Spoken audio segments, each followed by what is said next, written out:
उत्तर प्रदेश के प्रयागराज में 4000 हेक्टेयर में होने वाले कुंभ मेले में दुनिया भर से करोड़ों लोग आएंगे, जिसमें सिर्फ जल सुविधा की लागत 40 करोड़ है, जो 25 सेक्टर में 1249 किलोमीटर लंबी पाइपलाइन में लगी है।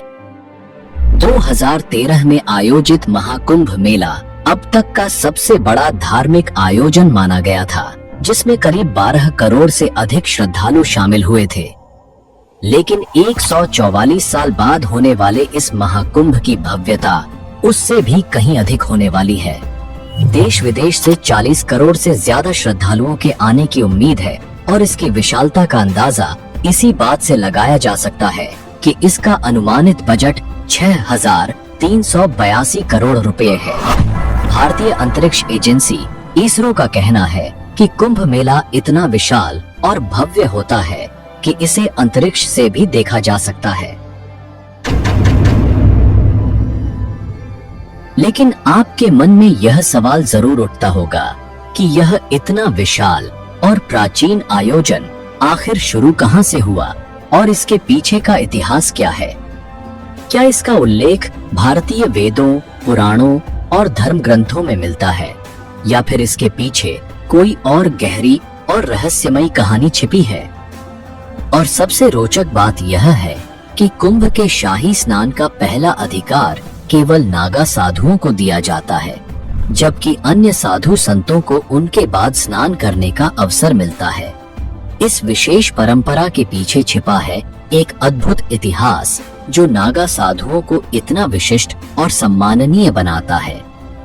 महाकुंभ का आयोजन प्रयागराज के त्रिवेणी संगम पर होता है, जहां गंगा, यमुना और सरस्वती नदियों का संगम माना जाता है। लेकिन यहाँ केवल गंगा और यमुना ही दिखाई देती हैं। तो आखिर कलयुग में सरस्वती नदी अदृश्य क्यों हो गई? क्या यह केवल एक धार्मिक मान्यता है या इसके पीछे कोई गहराई से छिपा हुआ वैज्ञानिक रहस्य है? और प्रयागराज में स्थित अक्षयवट, जिसे अमर वृक्ष माना जाता है, जो सृष्टि के विकास और प्रलय का साक्षी रहा है, इसके पीछे का इतिहास और महत्व भी जानेंगे। 2025 के महाकुंभ में भारत के 13 प्रमुख अखाड़े हिस्सा लेने वाले हैं। जानेंगे कि अखाड़ों का इतिहास क्या है, उनका विशेष महत्व क्या है और इस बार किन्नर अखाड़े को शामिल करने के पीछे की वजह क्या है।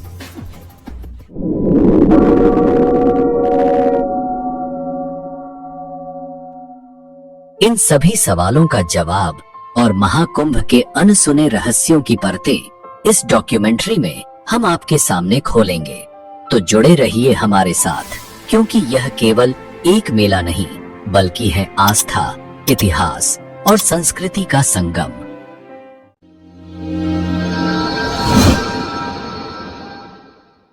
प्राचीन ग्रंथों में कुंभ मेले का स्पष्ट उल्लेख नहीं मिलता, फिर भी इसे भारत का सबसे बड़ा तीर्थ माना जाता है। यही नहीं, 2017 में इसे यूनेस्को ने मानवता की अमूर्त सांस्कृतिक विरासत की सूची में भी शामिल किया, जो इसकी ऐतिहासिक और सांस्कृतिक महत्व को दर्शाता है।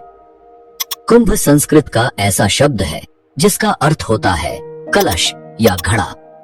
लेकिन सवाल उठता है कि अगर कुंभ केवल पानी का घड़ा है, तो यह इतना बड़ा और विश्व विख्यात त्योहार कैसे बना? आइए इस वीडियो में हम आपको महाकुंभ के आरंभ से लेकर आज तक की पूरी यात्रा के बारे में बताएंगे। कुंभ मेले के इतिहास को समझने के लिए हमें 2 प्रमुख पौराणिक कथाओं को जानना होगा, जो इस पर्व की गहराई और महत्व को उजागर करती हैं। महाकुंभ मेले की पहली कथा सर्पों और गरुड़ देव के बीच की है, जो ऋषि कश्यप और उनकी 2 पत्नियों कद्रु और विनता से जुड़ी हुई है। कद्रु और विनता जो आपस में बहनें थीं और ऋषि कश्यप की पत्नियां भी थीं। एक दिन कद्रु ने ऋषि कश्यप से वरदान मांगा कि उसे 1000 विषैले और शक्तिशाली पुत्र चाहिए। ऋषि कश्यप ने तथास्तु कहा और कद्रु को 1000 अंडे प्राप्त हुए। यह देखकर विनता ने भी वरदान मांगा कि भले ही उसके पुत्र कम हों, लेकिन वे कद्रु के पुत्रों से अधिक शक्तिशाली हों।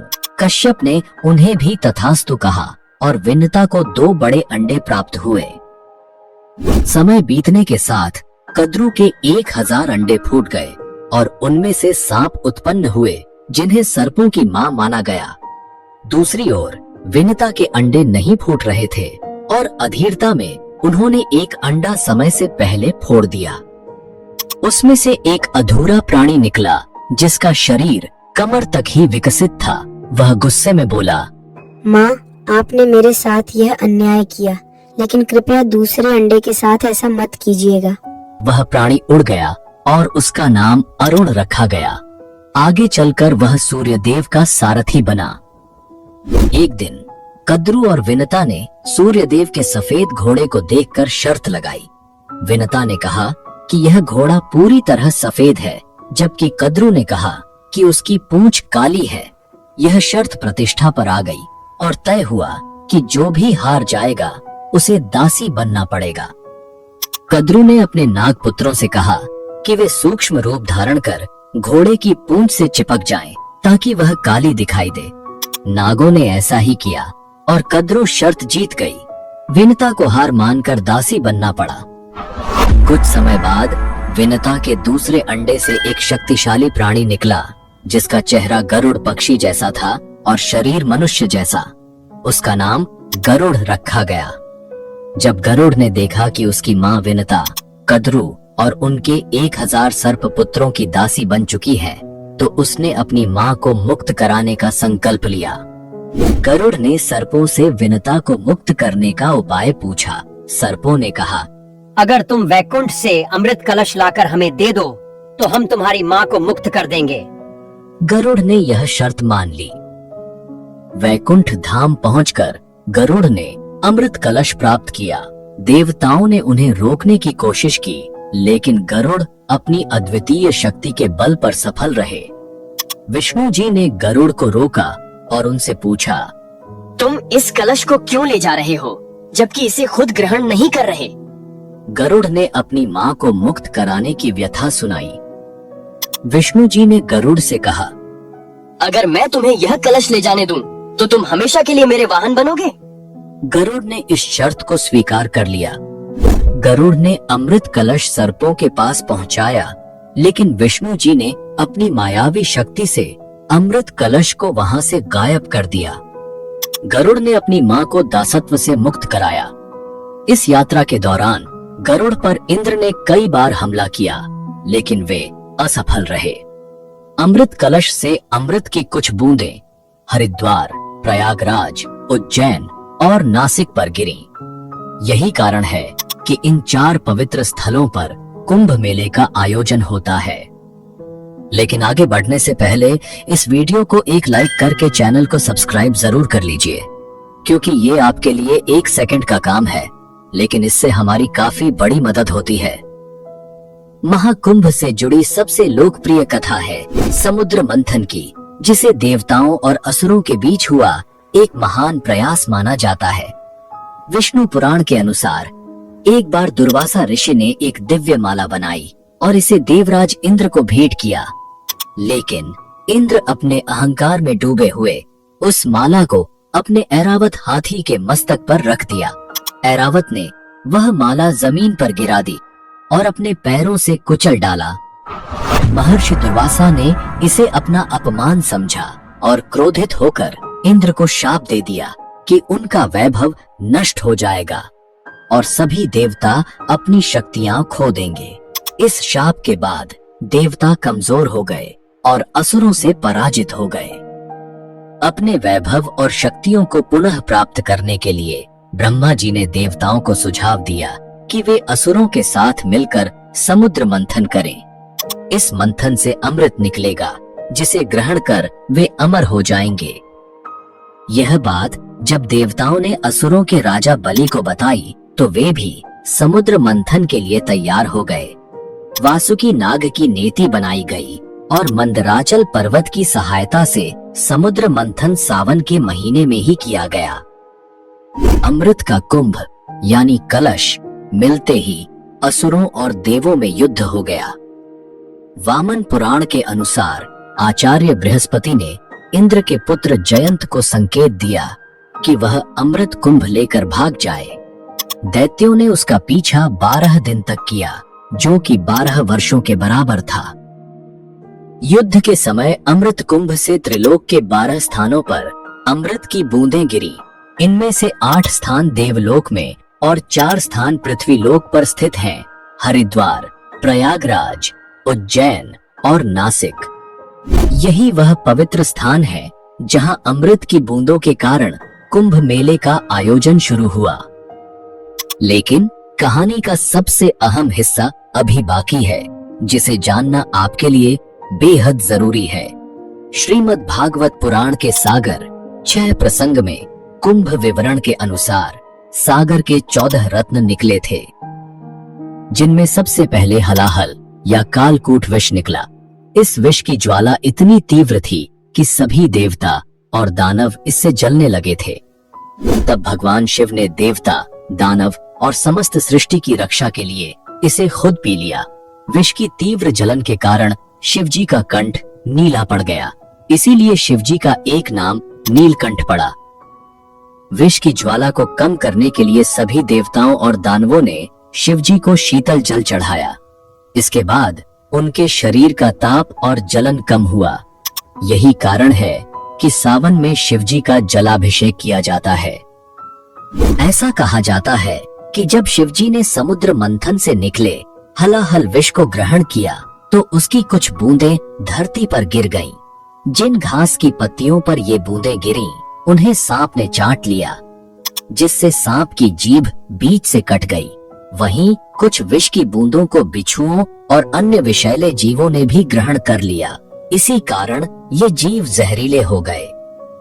इसके बाद कामधेनु, कल्पवृक्ष, कौस्तुभमणि, उच्चैश्रवा अश्व, ऐरावत गज, रंभा अप्सरा, सुरा, लक्ष्मी, चंद्रमा, शार्गंधनुष, भगवान धन्वंतरी, 5 जन्य शंख और अमृत कुंभ निकला, जिसे विश्व मोहिनी बने भगवान विष्णु ने देवताओं को पिला दिया। इसकी बूंदें हरिद्वार की गंगा नदी, प्रयागराज के त्रिवेणी संगम, गंगा, यमुना और सरस्वती, उज्जैन की क्षिप्रा नदी और नासिक की गोदावरी नदी में गिरी। जहां अमृत की बूंदें गिरी, वहां कुंभ मेले का आयोजन शुरू हुआ। प्रयागराज में जहां महाकुंभ का आयोजन होता है, वहां गंगा और यमुना का संगम तो साफ देखा जा सकता है, लेकिन सरस्वती नदी दिखाई नहीं देती। फिर भी इसे त्रिवेणी संगम कहा जाता है। अब सवाल यह उठता है कि सरस्वती नदी अदृश्य क्यों हो गई? इसके पीछे की वजह जानने के लिए हमें इतिहास और पौराणिक कथाओं में झांकना होगा। महाभारत के शल्य पर्व में सरस्वती नाम से 7 नदियों का उल्लेख मिलता है। श्रीमद् भागवत पुराण में सरस्वती नदी के प्रवाह और उसके स्थानांतरण की एक रोचक कथा का वर्णन है। पुराणों के अनुसार प्राचीन काल में सरस्वती नदी स्वर्ण भूमि में बहा करती थी। कालांतर में इस भूमि का नाम स्वर्ण राष्ट्र हो गया और धीरे धीरे यह सौराष्ट्र कहलाने लगा। उस समय सौराष्ट्र का क्षेत्र प्राचीन मारवाड़ तक फैला हुआ था और सरस्वती नदी इसी भूमि से प्रवाहित होती थी। यहाँ नित्य सरस्वती की पूजा और अर्चना होती थी। लेकिन समय के साथ इस प्रदेश के लोग यवनों के संपर्क में आ गए और उनके आचार विचार को अपनाने लगे। इससे दुखी होकर सरस्वती ने ब्रह्मा जी से अनुमति मांगी और मारवाड़ एवं सौराष्ट्र छोड़कर प्रयाग में आकर वास करने लगी। कहा जाता है कि सरस्वती के यहाँ से चले जाने के बाद यह समृद्ध भूमि धीरे धीरे मरुस्थल में बदल गई और यही मरुस्थल आज राजस्थान के नाम से जाना जाता है। हाल ही में जैसलमेर जिले के मोहनगढ़ में बोरवेल की खुदाई के दौरान अचानक पानी का सैलाब बाहर निकल आया। पानी का प्रेशर इतना ज्यादा था कि लोग इसे देखकर अचंभित रह गए। अब इस घटना को लेकर चर्चा तेज हो गई है। लोग पूछ रहे हैं कि क्या यह प्राचीन सरस्वती नदी का पानी है, क्योंकि इतिहास के अनुसार सरस्वती नदी जो लुप्त हो गई थी उसका रूट यहीं से होकर गुजरता था। आपको क्या लगता है, क्या यह सरस्वती नदी का प्रवाह हो सकता है? कमेंट में अपनी राय जरूर दें। ऋग्वेद में सरस्वती नदी को अन्नवती और उदकवती के रूप में वर्णित किया गया है। इसे समृद्धि और जल की देवी के रूप में पूजा जाता था। ऋग्वेद ऋग्वेद में बताया गया है कि सरस्वती नदी यमुना के पूर्व और सतलुज के पश्चिम में प्रवाहित होती थी। महाभारत में इस नदी को कई नामों से जाना गया है, जैसे प्लक्षवती, वेद स्मृति और वेदवती। तांडय और जैमिनीय ब्राह्मण के अनुसार सरस्वती नदी मरुस्थल में सूख गई थी। महाभारत के विवरणों में इसका विनाशन नामक स्थान पर विलुप्त होने का वर्णन है। यही वह नदी थी जिसके किनारे ब्रह्मावर्त और कुरुक्षेत्र जैसे प्राचीन स्थल बसे हुए थे। महाभारत में यह भी उल्लेख मिलता है कि बलराम ने द्वारका से मथुरा तक की यात्रा सरस्वती नदी के माध्यम से की थी। इसके अलावा यादवों के पार्थिव अवशेषों को इसी नदी में प्रवाहित किया गया था। इन विवरणों से यह स्पष्ट होता है कि सरस्वती एक विशाल और महत्वपूर्ण नदी थी, जो न केवल धार्मिक और सांस्कृतिक महत्व रखती थी, बल्कि यातायात और परिवहन के लिए भी उपयोगी थी। वैदिक काल में एक और नदी का उल्लेख मिलता है, जिसे दृशद्वती कहा जाता था। यह सरस्वती नदी की सहायक नदी थी और हरियाणा से होकर बहती थी। समय के साथ जब भीषण भूकंप आए और हरियाणा तथा राजस्थान की धरती के नीचे से पहाड़ ऊपर उठे, तो नदियों का बहाव बदल गया। दृशद्वती नदी ने अपनी दिशा बदल ली और आज इसे यमुना नदी के नाम से जाना जाता है। यह सरस्वती नदी के साथ मिलकर बहने लगी और इसी कारण प्रयागराज में 3 नदियों के संगम को त्रिवेणी संगम कहा जाता है। महर्षि वेदव्यास ने इसे तीर्थराज प्रयाग का नाम दिया, जो गंगा, यमुना और अदृश्य सरस्वती के संगम का पवित्र स्थल है।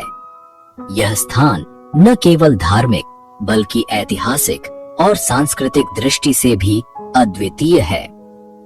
प्राचीन ग्रंथों में कुंभ का अर्थ केवल एक साधारण कलश है, लेकिन यही साधारण शब्द कैसे बन गया दुनिया का सबसे बड़ा धर्म और संस्कृति का अमर प्रतीक। आइए जानते हैं महाकुंभ के इतिहास से लेकर आज तक के अद्भुत सफर के बारे में। दोस्तों, अगर आपको महाकुंभ की यह वीडियो अच्छी लग रही है तो कृपया इसे एक लाइक अवश्य कर दें। आपका एक लाइक हमारी काफी मदद कर देता है। धन्यवाद। दरअसल कुंभ मेले का उल्लेख वैदिक ग्रंथों, सूत्र साहित्य, महाकाव्य पुराण ग्रंथों, स्मृतियों या धर्म शास्त्रों में नहीं मिलता है। ऐतिहासिक किताबों में इसे माघ मेला या प्रयाग स्नान के नाम से जाना जाता है। कुंभ मेले में शाही स्नान का विशेष महत्व है। पवित्र नदियों में स्नान करना हिंदू मान्यताओं का अहम हिस्सा है और इसका सबसे पहला उल्लेख ऋग्वेद में नाहन पर्व नाम से मिलता है। इसका वर्णन बौद्ध धर्म के पाली ग्रंथों और महाभारत में भी हुआ है। चीनी यात्री ह्वेनसांग के यात्रा वृतांत के अनुसार सम्राट हर्षवर्धन ने 644 ईस्वी में माघ मास के अर्ध कुंभ के अवसर पर प्रयागराज में आयोजित पंचवर्षीय धर्म महासभा में भाग लिया। इस सभा में उन्होंने अपना सर्वस्व दान कर दिया। कई सांस्कृतिक विद्वानों का मानना है कि 9वीं सदी में लगभग 850 साल पहले आदि गुरु शंकराचार्य ने हिंदू संस्कृति को सुदृढ़ करने और लोक कल्याण की दृष्टि से कुंभ मेले की परंपरा को प्रारंभ किया। यह मेला भारतीय संस्कृति और धार्मिक आस्था का अद्भुत संगम है। 16वीं शताब्दी में गोस्वामी तुलसीदास जी ने अपनी अमर कृति रामचरितमानस में प्रयागराज में लगने वाले वार्षिक मेले का उल्लेख किया है, जो कुंभ मेले की प्राचीनता और इसकी ऐतिहासिक महत्ता को दर्शाता है। वायु पुराण और नारदीय पुराण में सरस्वती नदी के तट पर स्थित कुंभ और श्री कुंभ तीर्थ का वर्णन मिलता है। वेदों की कई ऋचाओं में कुंभ, घट और कलश का उल्लेख किया गया है। ऋग्वेद और अथर्ववेद में भी घृत और मधु से भरे कुंभ का संदर्भ मिलता है, जो इसकी प्राचीनता और धार्मिक महत्व को दर्शाता है। इतिहासकार जदुनाथ सरकार के अनुसार सन 1234 ईस्वी में नागा सन्यासियों ने कुंभ के अवसर पर एक निर्णायक विजय प्राप्त की थी। 17वीं शताब्दी के फारसी धार्मिक ग्रंथ दबिस्तान ए मुजाहिब में भी 1640 ईस्वी में कुंभ के दौरान हुए एक भीषण युद्ध का उल्लेख मिलता है। 16वीं शताब्दी के उत्तरार्ध में लिखे गए तबकात ए अकबरी में भी प्रयागराज संगम पर एक वार्षिक स्नान उत्सव का वर्णन किया गया है। इसमें लिखा गया है कि देश के सभी हिस्सों से हिंदुओं के विभिन्न वर्ग स्नान करने के लिए आते हैं, इतनी संख्या में कि जंगल और मैदान भी उन्हें रोक नहीं पाते। यह विवरण इस बात का प्रमाण है कि कुंभ मेला सदियों से आस्था, इतिहास और भारतीय संस्कृति का एक अभिन्न हिस्सा रहा है। ऋग्वेद और अथर्ववेद में कुंभ का उल्लेख कई संदर्भों में मिलता है। कुंभ का अर्थ केवल पानी का घड़ा है, न कि एक त्योहार। उदाहरण के लिए अथर्ववेद में चतुर, कुंभांश चतुर्धा ददामि और पूर्ण कुंभोद्योग काल आहितस्तम जैसे वाक्यांश विशेष यज्ञों और ईश्वरीय समय की व्याख्या करते हैं। यह दिखाता है कि कुंभ का उपयोग वैदिक अनुष्ठानों और धार्मिक संदर्भों में किया जाता था। वायु पुराण के अनुसार सरस्वती नदी का तट पूर्वजों को समर्पित श्राद्ध संस्कार के लिए आदर्श स्थान माना गया है। वहीं नारदीय पुराण में इसे श्री कुंभ नामक स्थान बताया गया है, जहां स्नान करने से यज्ञ के समान पुण्य की प्राप्ति होती है।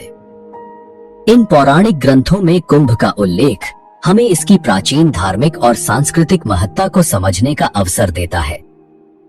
नासिक और उज्जैन में आयोजित होने वाले मेलों को सिंहस्थ कहा जाता है। इसे सिंहस्थ इसलिए कहा जाता है क्योंकि जब बृहस्पति सिंह राशि में होता है और सूर्य तथा चंद्रमा की स्थिति मेला आरंभ होने की तिथि को विशेष महत्व प्रदान करती है। सिंह राशि का यह ज्योतिषीय संयोग नासिक और उज्जैन के कुंभ मेले को सिंहस्थ नाम देता है। अब सवाल उठता है कि कुंभ पर्व का स्वरूप एक त्योहार के रूप में कैसे विकसित हुआ। 14वीं शताब्दी के बाद तीर्थ यात्राओं और मेलों का चलन बढ़ा। यहाँ तक कि 19वीं सदी तक भी कहीं कुंभ मेलों का कोई जिक्र नहीं था। 1868 में ब्रिटिश अधिकारियों ने प्रयाग के माघ मेले की रिपोर्ट को ब्रिटिश सरकार को कुंभ माघ मेला नाम से पेश किया। तभी से इस मेले को नासिक, हरिद्वार और उज्जैन में भी कुंभ नाम से प्रसिद्ध मिलने लगी। हमारे मन में एक प्रश्न अवश्य उठता होगा कि कुंभ मेले का आयोजन और इसके स्थान को तय करने के पीछे कौन सा रहस्य छिपा है। तो आइए इसे विस्तार से समझते हैं। कुंभ महोत्सव का आयोजन ज्योतिषीय गणनाओं और विशेष खगोलीय स्थितियों पर आधारित होता है। जब बृहस्पति कुंभ राशि में प्रवेश करते हैं और सूर्य मेष राशि में होता है, तब हरिद्वार में कुंभ महोत्सव आयोजित किया जाता है। प्रयागराज में कुंभ का आयोजन तब होता है जब बृहस्पति वृषभ राशि में और सूर्य तथा चंद्रमा मकर राशि में होते हैं। यह स्थिति आमतौर पर अमावस्या के दिन बनती है। नासिक में गोदावरी नदी के तट पर कुंभ महोत्सव तब होता है जब सूर्य और बृहस्पति सिंह राशि में प्रवेश करते हैं। उज्जैन में कुंभ तब मनाया जाता है जब बृहस्पति सिंह राशि में और सूर्य मेष राशि में होता है। महाकुंभ का आयोजन हर 12 साल में होता है। वेदों में बताए गए खगोल विज्ञान के अनुसार ब्रह्मांडीय ऊर्जा का एक चक्र हर 12 साल में विशेष रूप से सक्रिय होता है। बृहस्पति और सूर्य की इन विशिष्ट खगोलीय स्थितियों के दौरान यह ऊर्जा पृथ्वी के कुछ खास स्थानों पर केंद्रित होती है। यही कारण है कि कुंभ महोत्सव धार्मिक और आध्यात्मिक दृष्टि से इतना महत्वपूर्ण है। कुंभ मेला दुनिया के सबसे बड़े धार्मिक आयोजनों में से एक है। इसकी भव्यता और विशालता ऐसी है कि इसे अंतरिक्ष से भी देखा जा सकता है। साल 2019 में भारतीय अंतरिक्ष अनुसंधान संगठन यानी इसरो ने अपने कार्टोसैट 2 उपग्रह के जरिए कुंभ मेले की तस्वीरें खींची थीं। इन अद्भुत तस्वीरों में त्रिवेणी संगम की पवित्रता और नया यमुना पुल की सुंदरता साफ साफ दिखाई दे रही थी। यह नजारा न केवल आस्था का प्रतीक है, बल्कि यह भारत की संस्कृति और धार्मिक एकता की एक झलक भी दिखाता है। महाकुंभ में स्नान का क्रम बहुत पवित्र और अनुशासित होता है। सबसे पहले नागा साधु स्नान करते हैं, फिर संत समाज और उसके बाद गृहस्थ लोग संगम में स्नान करते हैं। नागा साधु भारतीय आध्यात्मिकता और संस्कृति का एक रहस्यमय और रोचक पहलू है। उनके बारे में जानना हमारी प्राचीन परंपराओं और अध्यात्म को समझने के लिए बेहद जरूरी है। भस्म से रमा नग्न शरीर, लंबी जटाएं, हाथ में कमंडल लिए नागा साधु, जिनकी उपस्थिति अपने आप में एक रहस्य है। ये साधु अपना और अपने परिवार का पिंडदान स्वयं करते हैं, जिसे बिजवान कहा जाता है। आम दिनों में ये कहाँ रहते हैं, क्या खाते हैं, ये कोई नहीं जानता, परंतु कुंभ के शाही स्नान में ये मोक्ष प्राप्ति के लिए डुबकी लगाते हैं, जो कि उनका जीवन का एकमात्र लक्ष्य है। सदियों से भारतीय संस्कृति और धर्म पर संकट के बादल मंडराते आए हैं। 14वीं से 16वीं शताब्दी का समय, जब मुगल आक्रमणकारी भारत की संस्कृति और धर्म पर वार कर रहे थे, धर्म खतरे में था। उस समय नागा साधुओं ने धर्म और संस्कृति की रक्षा में अहम भूमिका निभाई। ये साधु केवल शास्त्र ही नहीं, शस्त्र विद्या में भी निपुण थे और धर्म की रक्षा के लिए अपना जीवन तक न्यौछावर करने को तैयार रहते थे। 18वीं शताब्दी में अहमद शाह अब्दाली, जिसे अहमद शाह दुर्रानी के नाम से भी जाना जाता है, ने भारत पर कई बार आक्रमण किया। 1748 में नादिर शाह की मृत्यु के बाद अफगानिस्तान का शासक बनने के साथ ही अब्दाली ने भारत को बार बार लूटा, लेकिन उसका सबसे बड़ा और क्रूर आक्रमण 1757 में हुआ, जब उसने दिल्ली पर कब्जा कर 1 महीने तक अराजकता और लूटपाट मचाई। इस आक्रमण का असर केवल दिल्ली तक सीमित नहीं रहा। मथुरा, वृंदावन और गोकुल जैसे पवित्र स्थलों को भी अब्दाली की क्रूरता का सामना करना पड़ा। उस समय नागा साधुओं ने न केवल इन स्थलों की रक्षा की, बल्कि धर्म और संस्कृति की जड़ों को भी सुदृढ़ बनाए रखा। कई बार विदेशी आक्रमण की स्थिति में स्थानीय राजा महाराजा नागा साधुओं से मदद लिया करते थे। इतिहास में ऐसे कई गौरवपूर्ण युद्धों का उल्लेख मिलता है, जिनमें 40,000 से ज्यादा नागा योद्धाओं ने अपनी वीरता का परिचय दिया। अहमद शाह अब्दाली द्वारा मथुरा और वृंदावन पर आक्रमण के बाद जब गोकुल को लूटने की कोशिश की गई, तब नागा साधुओं ने अपनी अदम्य शक्ति और साहस दिखाते हुए अब्दाली की सेना से युद्ध किया और गोकुल की रक्षा की। इस सहयोग को सम्मान देने के लिए हिंदू शासकों और नागा साधुओं के बीच एक समझौता हुआ। धर्म और राष्ट्र की रक्षा की जिम्मेदारी नागा साधुओं को सौंपी गई। इस समझौते के तहत नागा साधुओं को राजसी सम्मान देने के लिए शाही स्नान की परंपरा शुरू की गई। तब से कुंभ के पवित्र स्नान का पहला अधिकार हमेशा नागा साधुओं को दिया गया है। हालांकि हर परंपरा की तरह यह परंपरा भी विवादों से अछूती नहीं रही। 1310 में महानिर्वाणी अखाड़े और रामानंद वैष्णव अखाड़े के बीच एक खूनी संघर्ष हुआ। वहीं 1760 में शैव और वैष्णव साधुओं के बीच शाही स्नान को लेकर भयंकर लड़ाई छिड़ गई।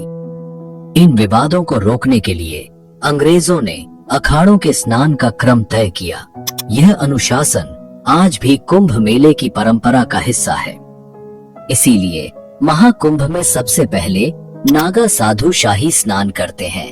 नागा साधुओं के बाद दूसरे क्रम पर संत समाज संगम में स्नान करता है और संत समाज के स्नान के बाद ही गृहस्थ लोग पवित्र संगम में स्नान के लिए उतरते हैं। ये नागा साधु एक विशेष सैन्य पंथ का हिस्सा है।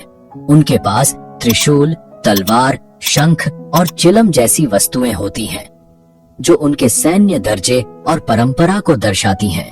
नागा साधु अपने आप में एक चलती फिरती सेना की तरह होते हैं, जो अपने इष्ट देव भगवान शिव के प्रति अगाध भक्ति और समर्पण रखते हैं।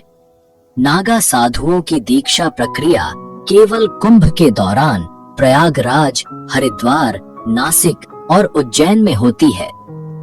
दीक्षा के स्थान के आधार पर इन्हें अलग अलग नाम दिए गए हैं। प्रयागराज के नागा, उज्जैन के खूनी नागा, हरिद्वार के बर्फानी नागा और नासिक के खिचड़िया नागा। ऐसा माना जाता है कि नागा जनजाति की शुरुआत भारत के उत्तर पूर्वी राज्य नागालैंड से हुई, जहां नंगा पर्वत श्रेणियां फैली हुई हैं। नागा शब्द का अर्थ है पहाड़ और कछारी भाषा में इसे युवा बहादुर लड़ाकू व्यक्ति कहा गया है। अगर आप नागा साधु और महिला नागा साधु के रहस्यमय जीवन के ऊपर एक विशेष डॉक्यूमेंट्री देखना चाहते हैं तो कमेंट करके हमें बताएं। हम जल्द ही उनके जीवन पर एक संपूर्ण डॉक्यूमेंट्री लेकर आएंगे। अब बात करते हैं महाकुंभ के अखाड़ों के इतिहास और शंकराचार्य के योगदान की। कुछ विद्वानों का मानना है कि नागा सन्यासियों के अखाड़े आदि शंकराचार्य के पहले भी मौजूद थे। हालांकि उस समय इन्हें अखाड़ा नहीं कहा जाता था, इन्हें बेड़ा या साधुओं का जत्था कहा जाता था। अखाड़ा शब्द का चलन मुगल काल से शुरू हुआ और तभी से इसे एक संगठित समुदाय के रूप में पहचान मिली।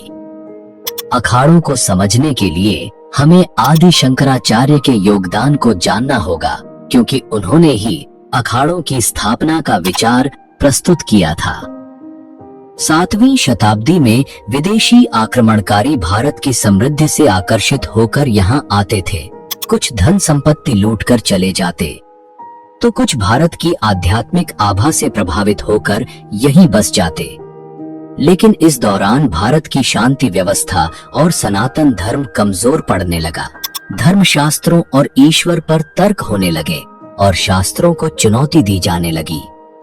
ऐसे समय में आदिगुरु शंकराचार्य ने धर्म को एक नई दिशा देने और भारत को एकता के सूत्र में बांधने का बीड़ा उठाया। उन्होंने 4 दिशाओं में 4 पीठों की स्थापना की। पूर्व में गोवर्धन पीठ, उत्तर में शारदा पीठ, पश्चिम में द्वारिका पीठ और दक्षिण में ज्योतिर्मठ पीठ। इन पीठों ने भारत की आध्यात्मिक और सांस्कृतिक धारा को जीवित रखने का कार्य किया। शंकराचार्य ने समझाया कि भौगोलिक दूरी चाहे कितनी भी हो, सनातन धर्म की नींव एक ही है। बहुत कम उम्र में ही उन्होंने वेद, उपनिषद और शास्त्रों का गहन अध्ययन कर लिया था। उनकी दृष्टि में सनातन धर्म केवल पूजा पाठ तक सीमित नहीं था, बल्कि यह जीवन जीने का एक मार्ग था। उन्होंने देखा कि धर्म का मूल उद्देश्य आत्मा का परमात्मा से मिलन है, जो समय के साथ खोता जा रहा था। शंकराचार्य ने अद्वैत वेदांत का संदेश दिया। ब्रह्म सत्यम, जगन मिथ्या, जीवो ब्रह्मैव न परः। इसका अर्थ है केवल ब्रह्म सत्य है, यह संसार माया है और जीवात्मा स्वयं ब्रह्म है। उनका उद्देश्य साधुओं के विभिन्न संघों को एकजुट करना, सनातन धर्म को मानने वालों को संगठित करना और एक साझा लक्ष्य के लिए प्रेरित करना था। इसी सोच के परिणाम स्वरूप अखाड़ों की परंपरा 14वीं से 16वीं सदी के बीच शुरू हुई। अब बात करते हैं अखाड़ों की। अखाड़ा का अर्थ है एक ऐसा समुदाय जो धार्मिक, आध्यात्मिक और सामाजिक कार्यों में सक्रिय होता है। ये अखाड़े सनातन धर्म के संतों और सन्यासियों के संगठन हैं, जिनका उद्देश्य वेद, उपनिषद और धार्मिक अनुशासन का पालन करते हुए धर्म और संस्कृति का संवर्धन करना है। अखाड़ों का संचालन एक 5 सदस्यीय समिति करती है, जिसमें ब्रह्मा, विष्णु, शिव, गणेश और शक्ति के प्रतीक शामिल होते हैं। यह परंपरा धर्म और संस्कृति को संगठित रूप में बनाए रखने का माध्यम है। महाकुंभ मेला हिंदू धर्म में अत्यधिक महत्व रखता है, जिसमें भारत के अलग अलग अखाड़े शक्ति प्रदर्शन, धार्मिक चिंतन और भक्ति का अनुष्ठान करते हैं। महाकुंभ में 13 प्रमुख अखाड़े होते हैं, जिन्हें मुख्य रूप से 3 श्रेणियों में बांटा गया है। पहला है शैव अखाड़ा, जो भगवान शिव की उपासना करने वाले सन्यासियों का समुदाय है। इनमें शामिल है जुना अखाड़ा, निरंजनी अखाड़ा, महानिर्वाणी अखाड़ा, अटल अखाड़ा, आनंद अखाड़ा, आवाहन अखाड़ा और अग्नि अखाड़ा।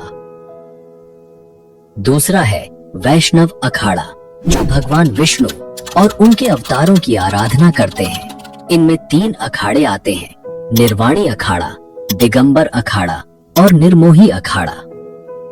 तीसरा है उदासीन अखाड़ा, जो निर्गुण भक्ति और वेदांत के अध्ययन में लीन रहते हैं। इसमें शामिल है उदासीन अखाड़ा और निर्मल अखाड़ा। ये अखाड़े भारतीय आध्यात्मिकता और संत परंपरा के गहरे प्रतीक हैं और महाकुंभ को एक विशेष आध्यात्मिक अनुभव बनाते हैं। आज के समय में भारत का सबसे बड़ा अखाड़ा जूना अखाड़ा है, जिसके बाद निरंजनी और महानिर्वाणी अखाड़े का स्थान आता है। इन अखाड़ों की उपस्थिति कुंभ मेले में विशेष रूप से आकर्षण का केंद्र होती है। हर साल ये अखाड़े अपनी भव्य पेशवाई में भाग लेते हैं।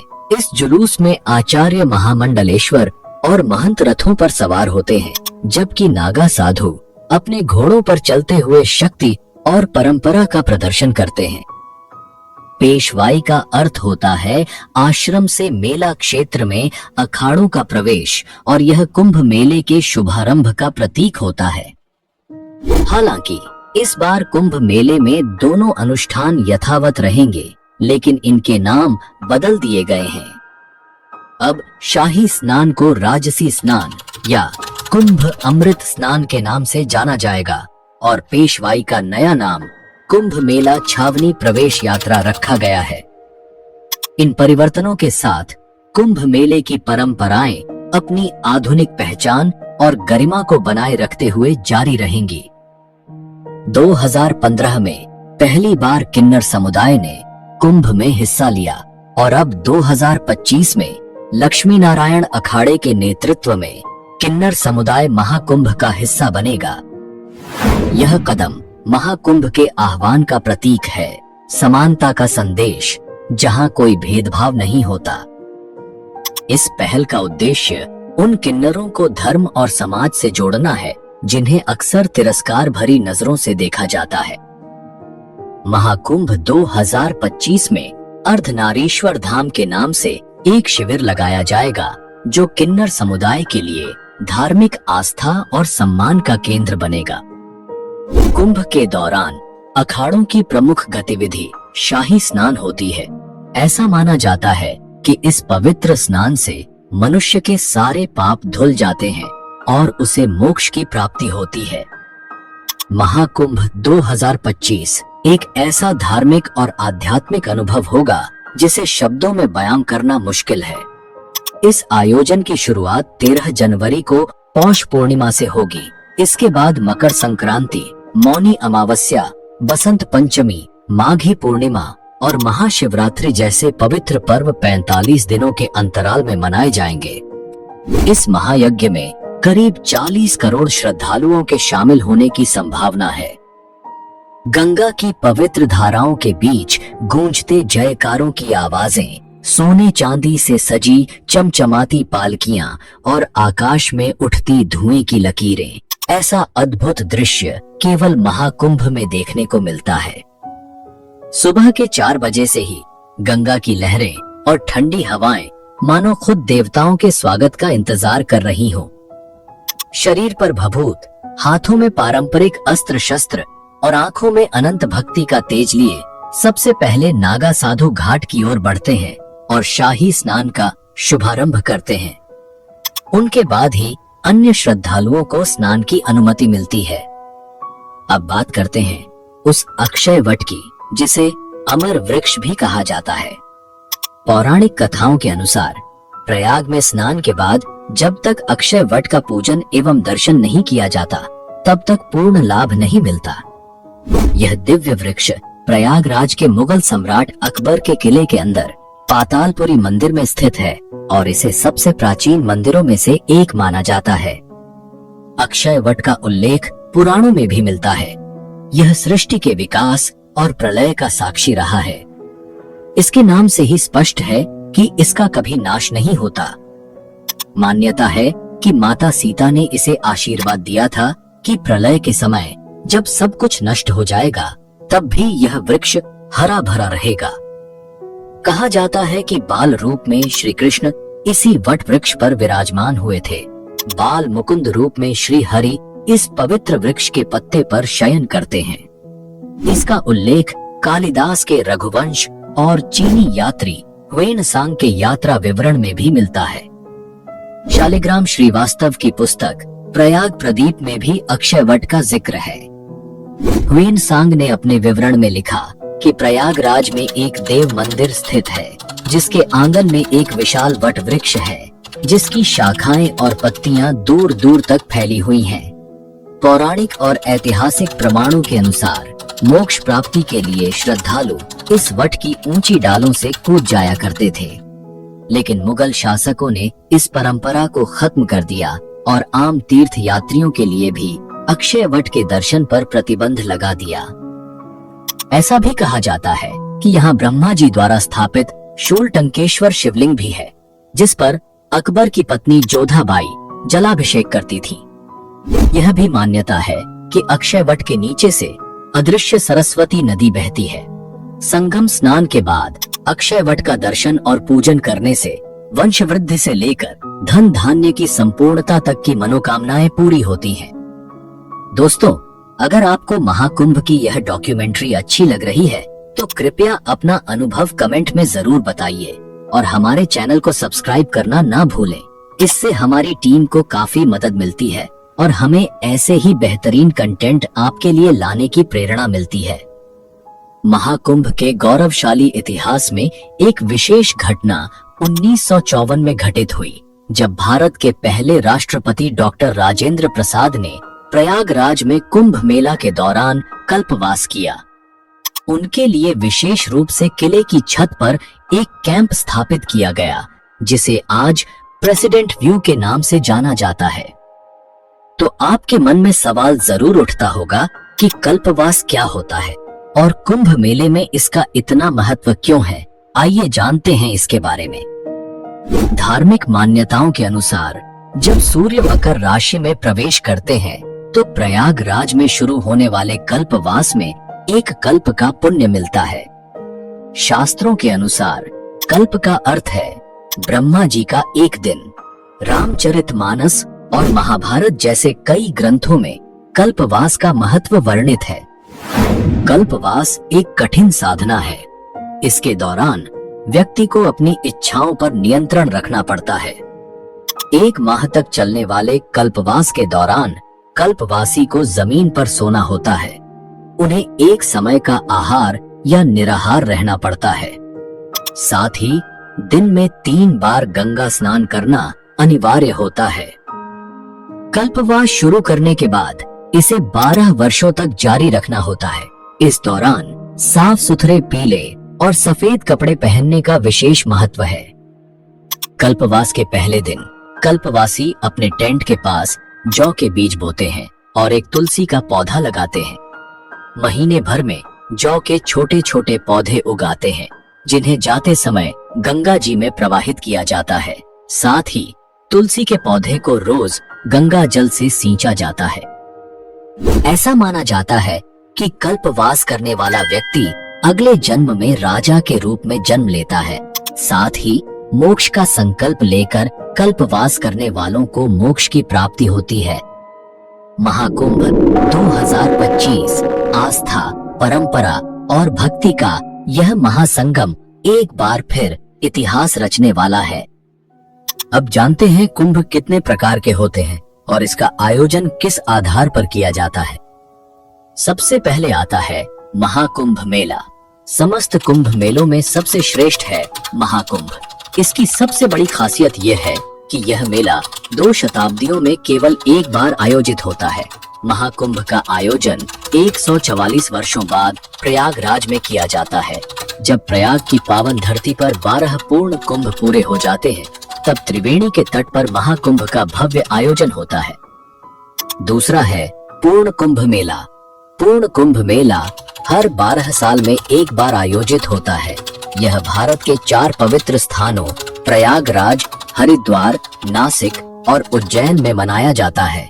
हर 12 साल के अंतराल पर इन चारों स्थलों पर कुंभ मेले का आयोजन किया जाता है, जहां श्रद्धालु पवित्र नदियों में स्नान करते हैं। तीसरा है अर्ध कुंभ मेला। कुंभ मेले के विपरीत अर्ध कुंभ हर 6 साल के बाद मनाया जाता है। इसका आयोजन केवल 2 स्थानों प्रयागराज और हरिद्वार में होता है। अर्ध का अर्थ होता है आधा, इसलिए इसे कुंभ मेले के बीच के आयोजन के रूप में देखा जाता है। और आखिरी है कुंभ मेला। कुंभ मेले का आयोजन भारत के 4 प्रमुख स्थलों पर होता है: हरिद्वार, नासिक, उज्जैन और प्रयागराज। इस दौरान श्रद्धालु गंगा, गोदावरी और क्षिप्रा नदियों में आस्था की डुबकी लगाते हैं। प्रयागराज में संगम में स्नान का विशेष महत्व होता है। तो यह था कुंभ के प्रकारों और उनके आयोजन का संपूर्ण विवरण। आपके मन में यह सवाल जरूर उठता होगा कि कुंभ पर अरबों रुपए खर्च करने पर आखिर सरकार को क्या मिलता है। आइए जानते हैं कि महाकुंभ 1882 से लेकर 2025 तक सरकार ने कितना बजट खर्च किया और इससे सरकार को कितनी आय हुई। साल 1882 में महाकुंभ पर केवल 20,228 रुपए खर्च किए गए थे। इसकी तुलना में मेले से कुल 49,840 रुपए की आमदनी हुई थी, जिसे राजकोष में जमा कराया गया। इस तरह सरकार को कुंभ से 29,612 रुपए का लाभ हुआ। उस समय मौनी अमावस्या पर करीब 8 लाख श्रद्धालुओं ने स्नान किया था, जबकि भारत की कुल आबादी 22 करोड़ 50 लाख थी। 1894 के कुंभ में भारत की जनसंख्या बढ़कर 23 करोड़ हो गई और इस आयोजन में करीब 10 लाख श्रद्धालुओं ने हिस्सा लिया। इस पर 69,427 रुपए खर्च हुए थे, जो आज के हिसाब से लगभग 10.5 करोड़ रुपए होते हैं। 1906 में कुंभ मेले में 25 लाख लोगों ने भाग लिया। इस आयोजन पर करीब 90,000 रुपए खर्च हुए, जो आज के मूल्य के अनुसार लगभग 13 करोड़ रुपए होते हैं। 1918 के महाकुंभ में संगम में डुबकी लगाने वाले श्रद्धालुओं की संख्या और बढ़कर 30 लाख हो गई। इस बार श्रद्धालुओं के लिए 1,37,000 रुपए का बजट निर्धारित किया गया था, जो आज के हिसाब से लगभग 16 करोड़ 44 लाख रुपए होते हैं। उत्तर प्रदेश सरकार ने महाकुंभ 2025 के आयोजन के लिए 5,435 करोड़ 68 लाख रुपए का विशाल बजट निर्धारित किया है। यह 2019 में हुए कुंभ मेले के 4,200 करोड़ रुपए के बजट से कहीं अधिक है। उत्तर प्रदेश सरकार के आर्थिक सलाहकार केवी राजू का दावा है कि महाकुंभ 2025 में करीब 45 करोड़ श्रद्धालुओं की अपेक्षित भीड़ के साथ इस आयोजन से कम 2 लाख करोड़ रुपए की रेवेन्यू जनरेट हो सकती है। महाकुंभ मेले में इस बार बड़ी संख्या में विदेशी नागरिक भी हिस्सा ले रहे हैं। राज्य सरकार के पर्यटन विभाग ने इन मेहमानों के ठहरने और उनकी सुविधा का विशेष ध्यान रखा है। इसके लिए कई टूरिज्म पैकेज तैयार किए गए हैं। इन आंकड़ों से यह साफ पता चलता है कि समय के साथ न केवल श्रद्धालुओं की संख्या में बढ़ोतरी हुई है, बल्कि आयोजन का बजट, आमदनी और व्यवस्थाओं का स्तर भी लगातार बढ़ता गया है।